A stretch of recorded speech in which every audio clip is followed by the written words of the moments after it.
Good morning students. आज हम class 11th की यूनिट नंबर फर्स्ट का लेक्चर नंबर 5 स्टार्ट करने जा रहे हैं। लेक्चर नंबर 4 में हमने 1.2 एक्सरसाइज की थ्योरी कंप्लीट कर ली थी। आज हम 1.2 एक्सरसाइज कंप्लीट करेंगे। सो प्लीज़ आप लोग सभी अपनी बुक में 1.2 एक्सरसाइज ओपन कर लें, क्योंकि इसके जो क्वेश्चंस हैं वो ऑरली सॉल्व होंगे। सो मैं यहाँ से आपको क्वेश्चन बोलता जाऊँगा और उसका सॉल्यूशन बताता जाऊँगा और आप अपनी बुक में देखते चलेंगे। सो क्वेश्चन नंबर फर्स्ट है, निम्नलिखित में से कौन से रिक्त समुच्चय के उदाहरण हैं? एक्सरसाइज 1.2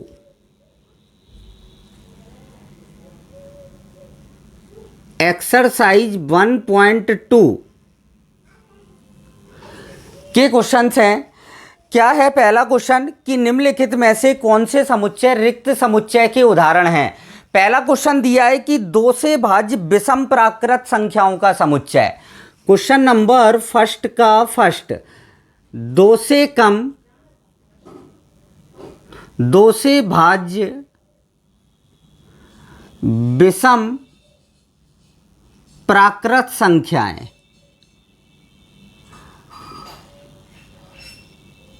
विषम प्राकृत संख्या, क्या कोई विषम प्राकृत संख्या ऐसी होती है जो 2 से भाज्य हो? 2 से भाज्य जो संख्याएं होती हैं वो सम होती हैं। कैसी होती हैं? सम। बट इसमें क्या बोला है कि 2 से कम विषम, मतलब कोई भी ऐसी विषम संख्या नहीं होती है जो कि 2 से भाज्य हो। मतलब यह एक रिक्त समुच्चय है।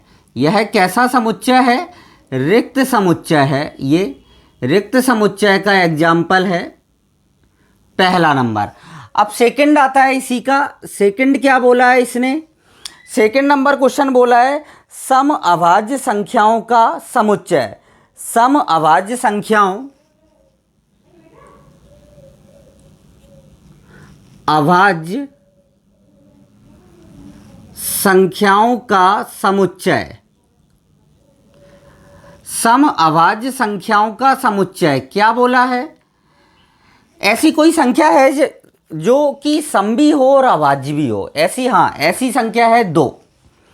2 एक ऐसी मात्र संख्या है जो सम भी होती है और अभाज्य भी होती है।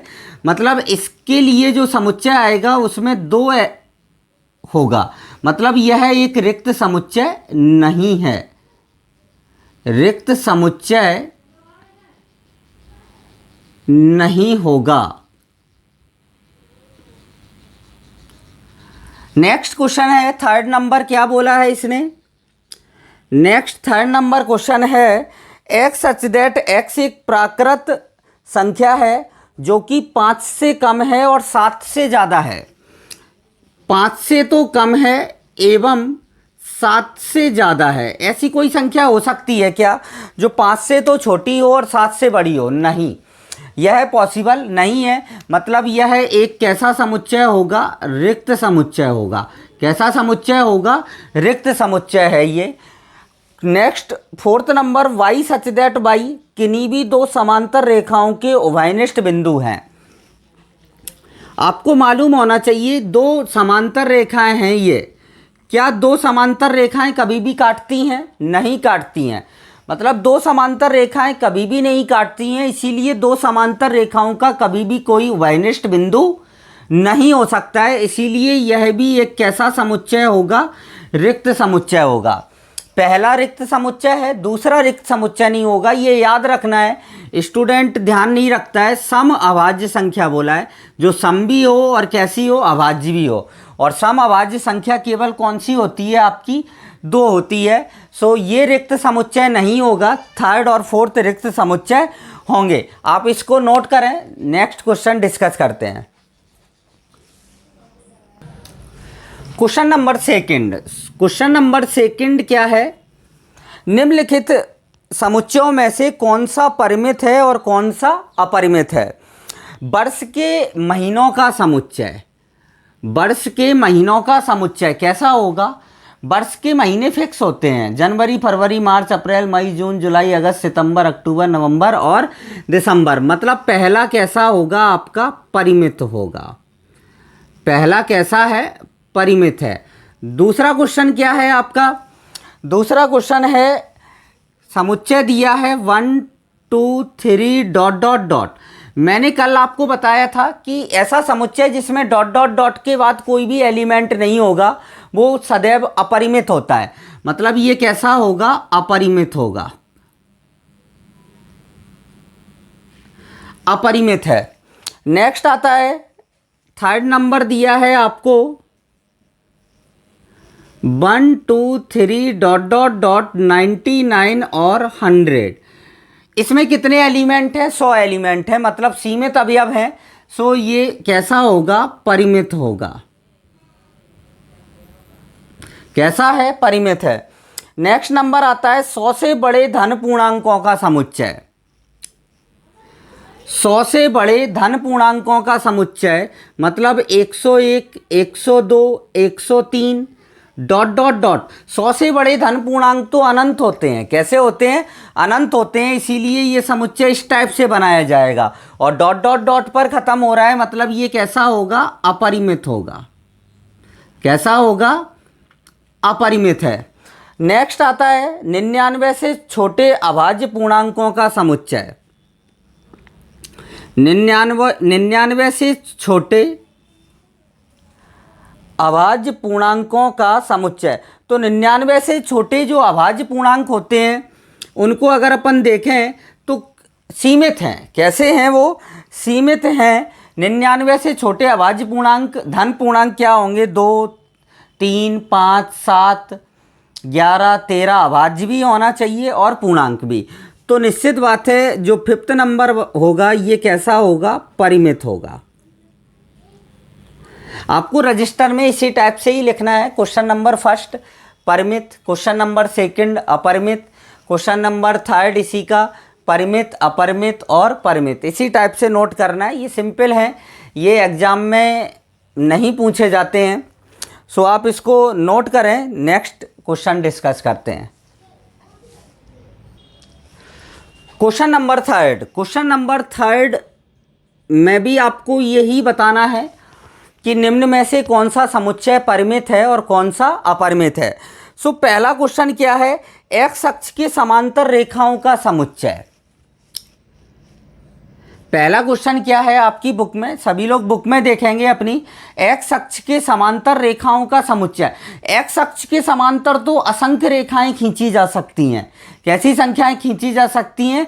असंख्य संख्याएं खींची जा सकती हैं। तो निश्चित बात है एक्स अक्ष के समांतर रेखाओं का समुच्चय जो होगा वो अपरिमित होगा। कैसा होगा? अपरिमित होगा। एक्स अक्ष के समांतर रेखाओं का समुच्चय कैसा होगा? अपरिमित। नेक्स्ट नंबर आता है अंग्रेजी वर्णमाला के स्वरों का समुच्चय। अंग्रेजी वर्णमाला के अक्षरों का समुच्चय।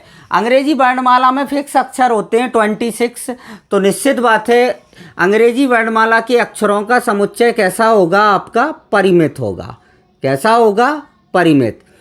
थर्ड आता है आपका, थर्ड नंबर क्या दिया है कि उन संख्याओं का समुच्चय जो 5 की गुणज हैं। उन संख्याओं का समुच्चय जो 5 की गुणज हैं। 5 की गुणज तो अनंत संख्याएं होती हैं। 5 की गुणज तो कैसी? अनंत संख्याएं होती हैं। तो निश्चित बात है 5 से की गुणज संख्याओं का समुच्चय कैसा होगा? अपरिमित होगा। कैसा होगा? अपरिमित। नेक्स्ट फोर्थ नंबर आता है आपका पृथ्वी पर रहने वाले जानवरों का समुच्चय। पृथ्वी पर जो भी जानवर रहते हैं उनकी संख्याएं सीमित हैं। उनकी संख्याएं कैसी हैं? सीमित हैं। तो निश्चित बात है जिनकी संख्याएं सीमित होती हैं वो समुच्चय कैसे होते हैं? परिमित होते हैं। तो ये कैसा होगा? आपका परिमित होगा। फिफ्थ नंबर आता है मूल बिंदु से होकर जाने वाले वृत्तों का समुच्चय। मूल बिंदु से होकर जाने वाले, जैसे ये वृत्त मैंने बना दिया छोटा सा और ये कहाँ से होकर गुजर रहा है? मूल बिंदु से। तो इस टाइप से आप कई वृत्त बना सकते हैं जो कि मूल बिंदु से होकर गुजर सकते हैं। तो मूल बिंदु से होकर गुजरने वाले वृत्तों की संख्या कैसी होगी? असंख्य होगी। इसीलिए यह समुच्चय कैसा होगा? आपका अपरिमित होगा। कैसा होगा? अपरिमित। यह आपका क्वेश्चन नंबर थर्ड भी कंप्लीट होता है। अब क्वेश्चन नंबर 4 में क्या दिया है आपका, आप इसको नोट करें। क्वेश्चन नंबर 4 में क्या करना है, निम्नलिखित में बताइए कि a बराबर b है अथवा नहीं। दो समुच्चय दिए हैं, a बराबर b है या नहीं। सबसे पहला फर्स्ट नंबर क्वेश्चन, a बराबर क्या है, a b c d, और b बराबर क्या है, d c b a। मतलब a समुच्चय के सभी अवयव b में हैं और b के सभी अवयव a में हैं, तो निश्चित बात है इसके लिए a बराबर क्या होगा, b होगा। मतलब a बराबर क्या है, b है। क्यों, a के सभी अवयव b में हैं और b के सभी अवयव a में हैं। अब क्वेश्चन नंबर सेकंड, a में कौन कौन से अवयव हैं, 4 8 12 16। b में क्या है, 8 4 16 18। एक तो 12 b में नहीं है और 18 a में नहीं है। मतलब a के सभी अवयव b में नहीं है और ना ही b के सभी अवयव a में नहीं है। तो निश्चित बात है a जो है बराबर नहीं होगा किसके, b के। a बराबर नहीं होगा b के। अब क्वेश्चन नंबर थर्ड, a क्या दिया है, 2 4 6 8 10, और b क्या दिया है, x सच दैट x सम धन पूर्णांक हैं जो कि 10 या 10 से कम है। सो अगर हम b को रोस्टर रूप में लिखें तो रोस्टर रूप में क्या आएगा, 2 4 6 8 और 10।